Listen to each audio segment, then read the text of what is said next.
Okay, starting. And Marilee, feel free to jump in if you feel like I missed something. So we basically had a discussion trying to identify like what are our, like I said, like minimum, what would be great, and then what would be like ideal if we could do it. So in terms of kind of our minimum needs, we think that having a way to know when and how often the system's being interacted with would be kind of the minimum thing we would want. And so we discussed sort of like what that would mean, potentially like having a button that would turn on the display, right, to know that it's being looked at, or like some way in which it needs to be initiated so that we can know that people are actually seeking out the information. The other thing is if this is also possible, like knowing what sort of analytics they're most interested in. So if we had discussed, I think like a landing platform right online, potentially. And so knowing like what the analytics are there that they're most interested in would be something we're interested in. We also have our sort of like ideal things are, it would be really interesting if we could do something where we can create a maintenance behavior. So in some way prime them to have to either actually do something like change the filter or have some sort of fake, like you need to reset this system by pressing this button, and see if they actually do it, right? Because then we could get at actually, you know, if they are engaging these maintenance behaviors as opposed to just like what we'll be able to get at, which is their kind of history of doing that. And then another thing we thought of that would be potentially interesting is we've talked a lot about indicators, right? Knowing how people will engage with light indicators or something like that. And if we could do some sort of within subject comparison, because we know we don't have that much variation, right, in terms of the number of houses, like could we have, for 1 week, they have an indicator that's on, and for 1 week, they have an indicator that's off, and see if they interact with the system differently, right? We could say like, we went down this rabbit hole, but like, you know, could we tell them that we have updated the system and so suddenly there's a light or there is not a light, right? And see if they interact with it differently, so that we can have a sense for how that kind of indicator works. We also had a couple of open questions, I think, that result from us maybe not completely understanding the nature of the system as it will exist. So the big one was we're having trouble, like as we were talking about this, envisioning what it looks like in a house. Like where is the placement of what they interact with? Is it in a crawl space or is it like a thermostat somewhere centrally located? So yeah, that's what we discussed. That's great. That's super helpful. Can I ask some questions just to make sure I understand? Definitely. Desires. So for the frequency of interaction, it sounds like you're interested in knowing that they viewed the status. It's not, well, let me ask, so you would want to know, did they check the information? Did they check if it was on? That sort of thing. Got that one. Do you also want to know if they adjusted it? Overrode something? Yeah, we would want to know that too. So these are the dangers of bringing up ideas. Sure. Yeah, no, both of those are very doable. I'll have some more comments in just a minute after I ask my clarifying questions. And so for like the changing, what are they interested in? That would be like which of the metrics they cared about most. So do they care more about if it was on or off versus what the air pollution was versus how much time till maintenance? Exactly. Am I capturing that sort of thing correctly? Cool. Yeah. So I have some thoughts, comments, but maybe I'll stop there to see if other people have questions or ideas before I take us down rabbit holes that people don't want. I'm not good at sitting in silence, so I'm trying to be better. Well, okay, I got a question. Did we nix a long time ago about doing anything via phone messaging? That participants will provide their phone number. So is there any way the system can ping them with a message whether it's a message or reminder or ask them a question or anything like that? Is that out of the question to do something like that? Well, I think that Um, if they had to do a maintenance thing, that would make sense to me, potentially. If there was, it's kind of like when your car tells you, help me, go take me to get something done. If they wanted to know what, there are apps that would tell you what the air quality is when, when you're outside of your home. It could message if it was getting bad, but the hope would be, I guess it could message and say, hey, we're helping you out. Your air quality is under control. You're good in our hands. That's a possibility. I don't know if that would get annoying. It would also kind of depend on if there were actually events that would require the system to go on, which is the one concern I have. Well, one concern is if it's nice, if nothing ever happens, then the system won't go on, right? It depends on what you gear the message to, I guess. Like, No, I mean, like oh, if the system, you haven't touched any of my buttons for 4 weeks, are you still there? Or that kind of thing. Something, it depends on how you want to use it, I guess. yeah, I think what we're thinking of is that we wanted to know the extent to which, ideally, one thing I would want to know is, ideally, I'd have them keeping a log of like what they think the air quality is that day and what they think's going on, honestly. But if I'm curious about if let's say we have a bad weather event or bad air event, fires come through and we know it, and then we know that there was smoke in this area, and did they pay more attention to their air quality indoors? Were they pinging something or something like that? But in a situation where it's good weather all the time or good air all the time, like last summer in Fort Collins, not a lot happened. And if I remember, I think it was last summer, wasn't too bad for air. I don't know if we want to artificially have them looking at it. I don't know. That's where I'm not sure what happens if we hit a time when nothing's going on. Like the house system would not turn on. So can I be clear about the timeline we're talking about? When we are interfacing with the residents, we are talking, I believe we're not going to do that until the field, the integrating field study that begins in year 3. So this is not for Epic Homes. Epic Homes is not about, there's no test of any people interaction in Epic Homes. And so then what we have planned to do for the integrative experiments is we were worried about exactly that, Marilee. Like, what if there aren't any fires? And you can be sure that if we instrument some houses, there will be no fires. That's just how it works. And so what we had planned to do instead was do those measurements in the winter time, not during fire season, in a place where like a valley that would get inversions that trap air pollution, and that so that we could look at the climate history or the air quality history of that location and see how often those events would occur. So we're going to try to mitigate that as much as possible.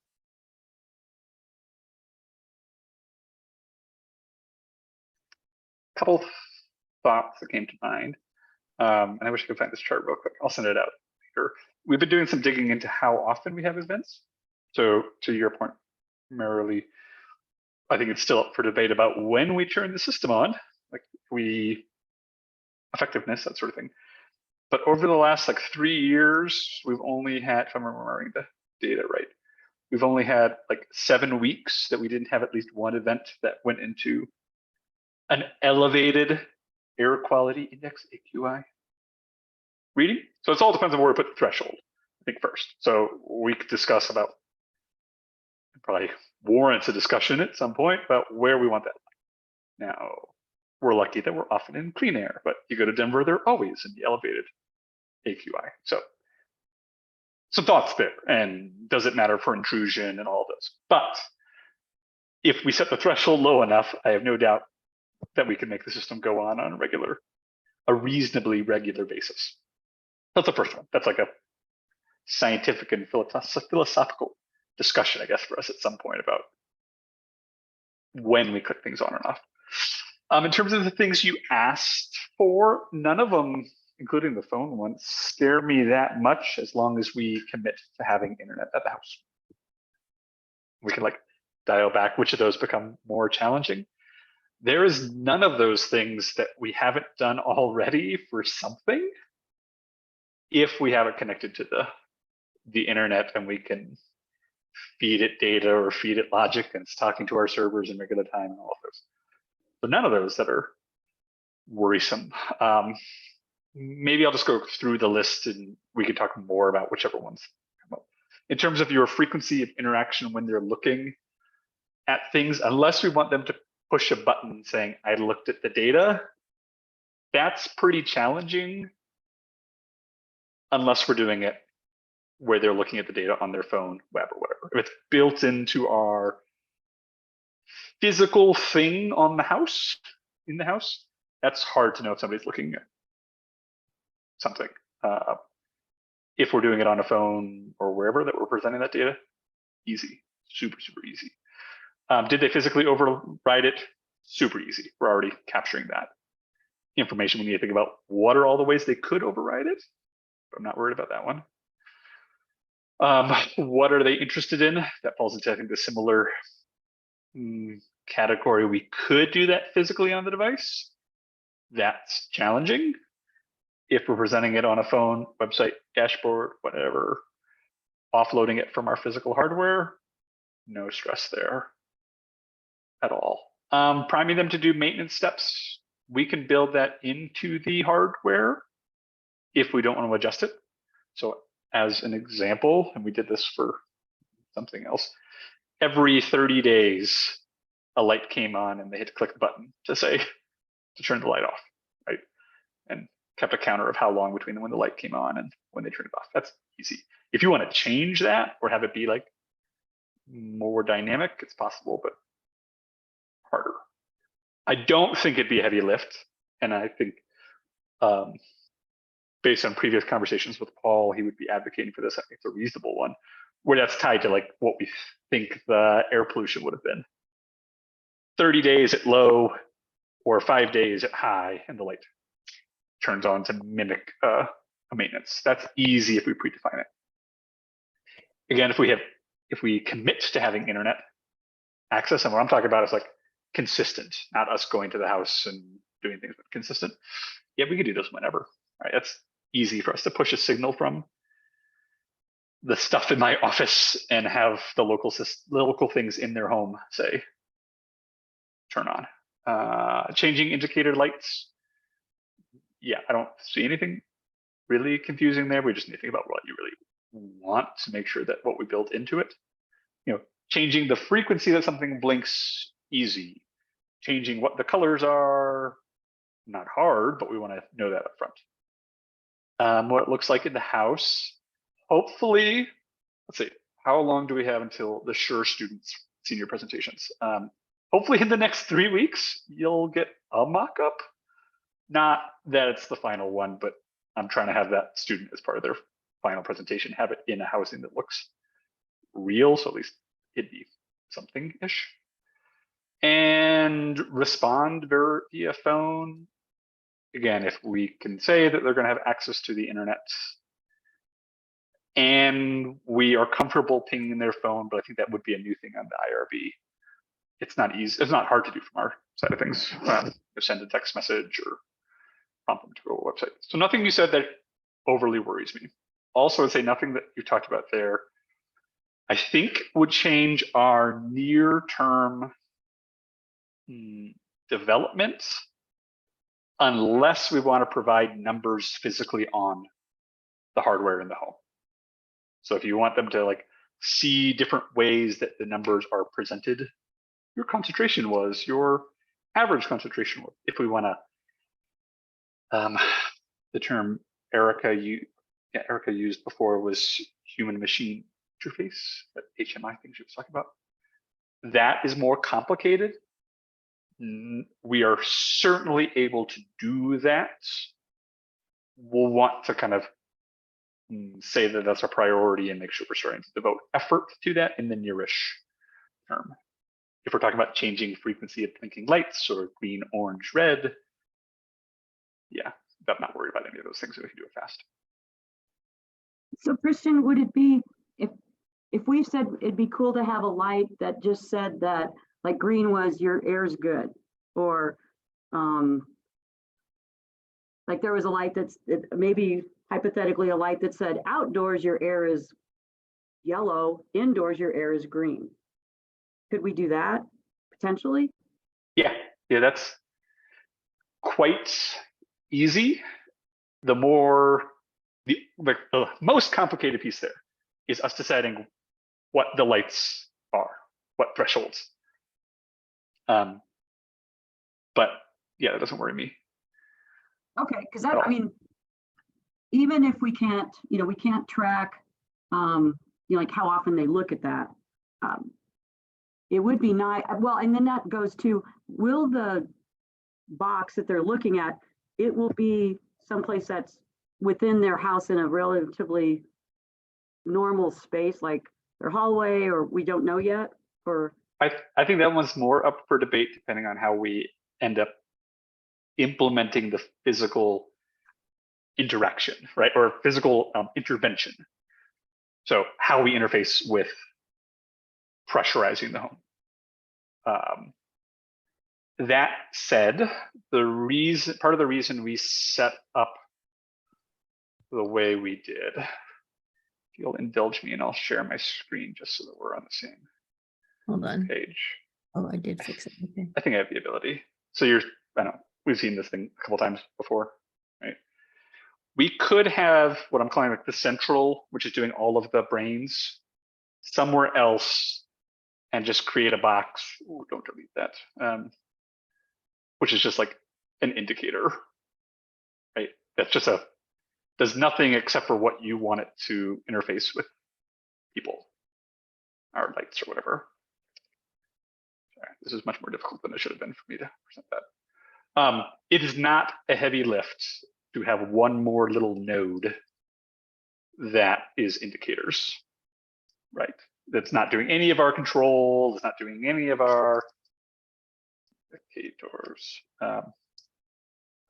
Is not really measuring anything necessarily, isn't controlling anything, it's just turning lights on enough to give them an idea of what's happening. That's not a heavy lift. Again, something we want to feel reasonably, or if it's a priority, we should start developing or devoting effort to it early, just so that we're not doing it the last minute.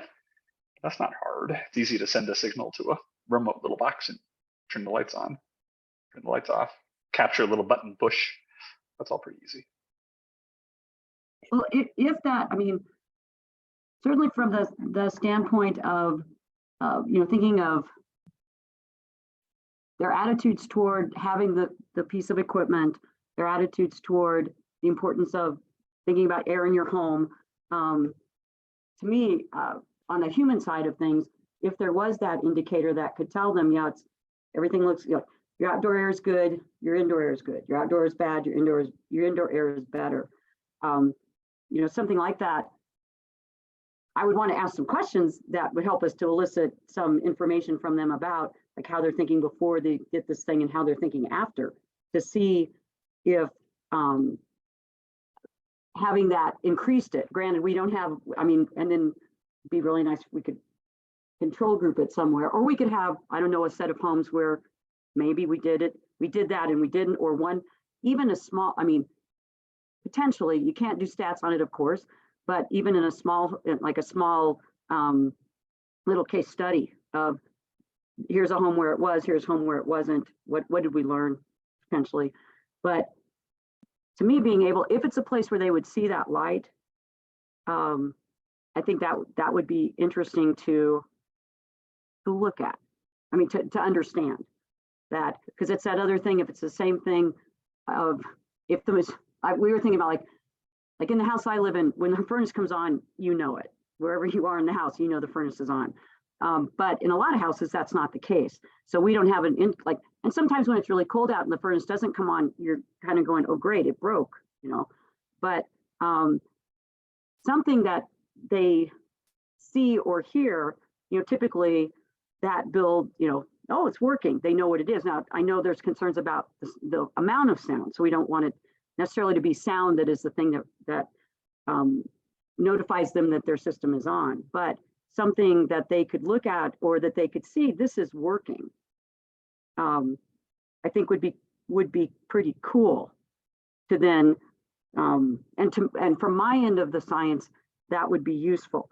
But I certainly defer this as just a piece of a bigger project. So, you know, keeping that, I'm being realistic that if that doesn't happen, I understand, but you know, something like that, I think, and Paige, I don't know if this is anything like that you'd be interested or not. I think Erica might be, she would be, but kind of thinking about that behavior and, you know, that kind of piece of it, this would be helpful to us, I think. My gut feel, based on some of the conversations that we had about the integration, we had a kind of tech focused, little more in the weeds discussion earlier this week.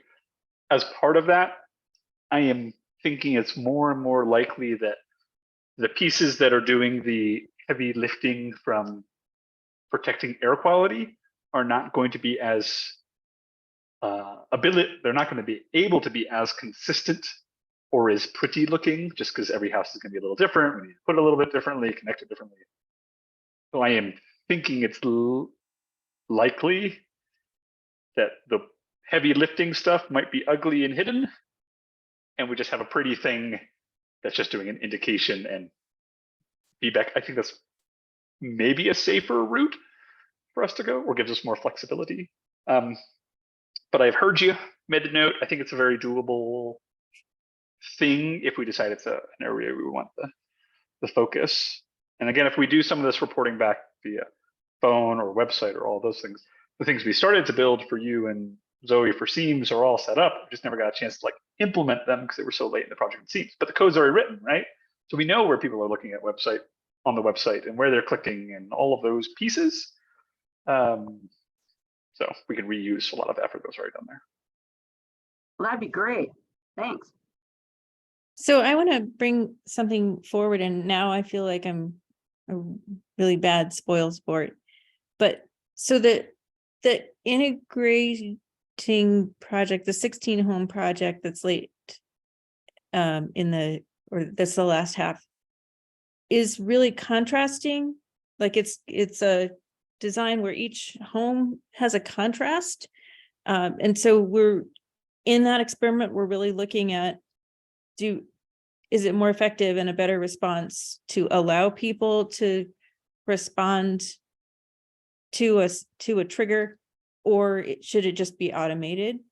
And so I just want to be cautious about introducing too many other experiments where you would not really have a clear comparison. I feel like the possibilities for exploring questions, like I really love the idea of the maintenance trigger, but I'm afraid that if we're trying to contrast people responding to a different trigger, and then we also throw in a maintenance trigger, that could confound the results. So I'm not saying no, but I am just asking us to keep in mind what the experiments we're trying to do. And it may be that now all these possibilities are coming forward in terms of figuring out how humans react, and it may need to be a different experiment that now that the tech is developed, it could be taken advantage of.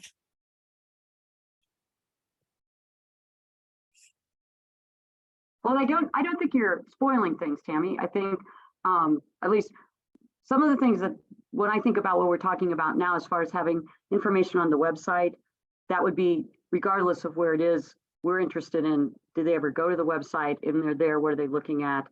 That the fact that there is not a no website option, I don't care that there would not be. So that could be a constant. Yeah. And okay. that's fine, because we will have, for one thing, there's just that thing of we can ask that very simple question of, do people, when they are given information like this, are they engaging in it? And we can look at over time how that changes. So, and we can look at that as it affects, as they hear things, or they see, smell, or hear from other people, or read things going on in their environment. So we can kind of look at that and see, was there something that prompted them? Maybe they're looking at it more on particular days.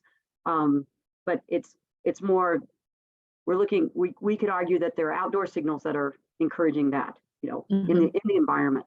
So I think there's still some stuff, the website information, and there is still that whole question of, just like with new technology, like, when you get a new Fitbit and you just are focused on all of your stats, and then after a while you're like, so what? What is that drop? So I think that, I don't know that there's been a lot of that done when it comes to air quality monitoring, because that is something you could monitor every day. There's been some work done with the EPA's Smoke Sense app, but that one doesn't look at what's in their home or anything like that. It's not at that, it is somewhat personal, but not in the same way. So I think that this could be some kind of cool stuff from that standpoint. Yeah, I think there's actually a lot of potential to explore with this, and I suspect that we will not be able to do all of it in our final experiment, and so we'll all just need to be true to the original intent, get as much out of it as we can. It's a very expensive little experiment, that one, and so I won't want it to be polluted. But at the same time, I think that all of the ideas that are coming forth are from that notion of being able to sense what people are doing, and all the ideas that people are having, even if some of them don't make them into the final experiment, are generative for going forward. Yeah, the only other piece I would add, and this is more, an offer to the communications folks. I'm not saying within this study, but much of the core technology, you could just not have the intervention piece on. It's like, it's essentially no additional lift compared to the things that we've talked about. If as something separate, add-on proposal, add-on budget, whatever, put the same outdoor monitor in, same indoor monitor with the feedback, go down the route of the website or whatever. We just don't have the intervention, right? There's very, very incremental effort to do that as a parallel, separate, if doing that as a different set of questions is useful. Like the hard engineering pieces and coding and all of that would be a 5-minute change, just not to turn the relay on and off model. So cool. And thanks, I hadn't even thought of that. That's great to know, Christian, that it'd be pretty easy to get a control group potentially if we wanted to have that add-on. Timmy, I do have one question. If all the homes have the same thing, so for example, if we do this idea of that there's this indicator light that you see on it, and that indicator light either has, this is what your outdoor is, your outdoor is green, your indoor is green, your outdoors yellow, your indoors green. If that's on every home, so it had, that would, well, let me ask you this. When you're talking about them interacting with it, like there's the one where it's on automatically and we're looking at the people, how they act, where they like it and stuff like that. If it's automatic, then there's they have to turn it on and off group, right? Yeah. And there's a third group that's sort of in the middle, I think. That I'm trying. Let's just go with this example, and then I'll try to remember what we proposed. Yeah. So you have the group that it's always on, and you have the group that they have to engage with it. And so for the group that has to engage with it, I don't know that there's been any discussion about how do they know when to engage, or what is it that tells them, turn on that system. Maybe that's, they get a message or something. The indicator light could be one of the ways that you provide that. I think that was the plan. Yeah. That there would be either a light indicating that they needed to turn on the device, or it would just go automatically, but the light would still come on. So they would have that was the plan. and then each home is going to have each experience. So it'll be now Right. the device is gonna turn itself on, and you don't have to. Right. Yes, thank you. That was the part I was, yeah, we're doing that within subjects design over that time period. So it's about 2 weeks with each of the different Yeah. things. Yeah. Okay.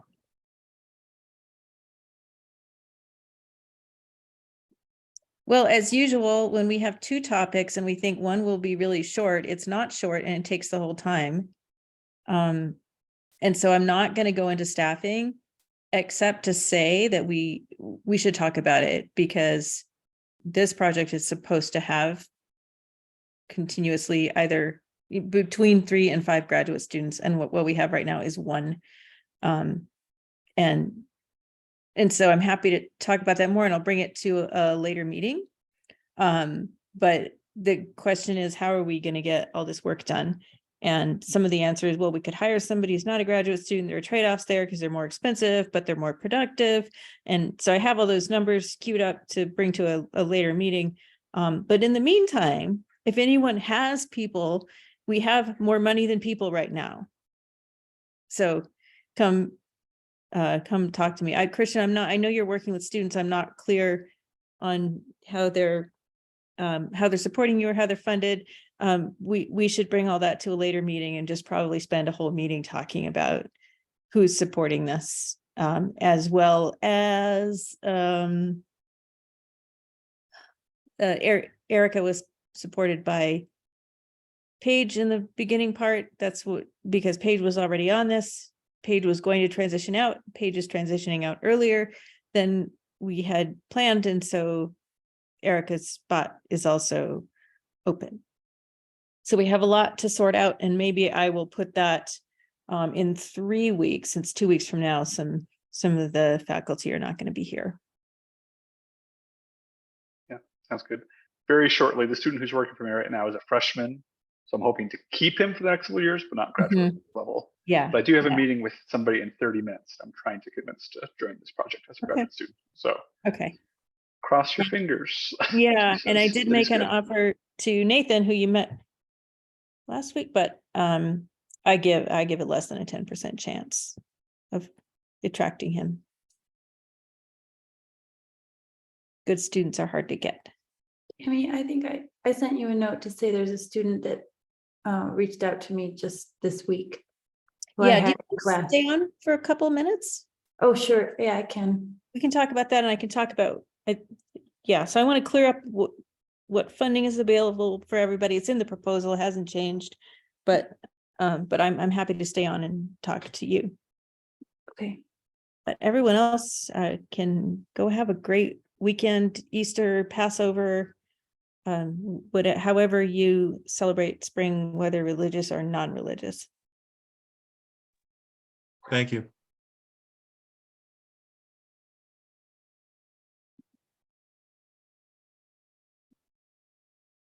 Okay, hold on.